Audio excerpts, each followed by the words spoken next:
ওয়াজ মাহফিলকে কেন্দ্র করে চাঁদাবাজি বন্ধ করে দেন। কেন দোকান থেকে চাঁদাবাজি করেন? ওয়াজ মাহফিল শুনলে আপনার সওয়াব হবে, কোথায় লেখা আছে? ওয়াজ মাহফিল করতে হলে মসজিদের ভিতরে করবেন। আমার ভাইদের কাছ থেকে চাঁদা নিয়ে নিয়ে ওয়াজ মাহফিল করা যাবে না, ওয়াজিনদেরকে টাকা দেওয়া যাবে না, বন্ধ হয়ে যাবে।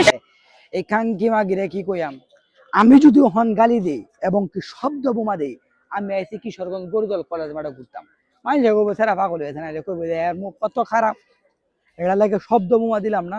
কিন্তু এই দৌলদিয়ার মাগিরে আইনারাই কিছু কয়ে টয়ে দেয়। কিছুদিন পরে পরে দৌলদিয়ার মনে ঠিক মতো শর্ট মট মিলে না, না মিলার কারণে খালি মুল্লার লইয়ার খাদ্যনি, এর খাদ্যনি মিডানির মতন বাংলাদেশে কি কোনো লোক নাই? হ্যাঁ, এরে এটা কইতাম, কিছু কইতাম না, মানুষের সামনে আছি, কিছু কয়ে গেলে কি মানুষে করে মাইন্ড করবো। নেক্সট টাইম তারা ইমুন শব্দ বোমা দিমু, মানে কি কমু তা আর কইলাম না। আজ লাগে স্টপ, কারণ ভদ্রতা বজায় রাখতে হবে। আমি শহরে আসছি।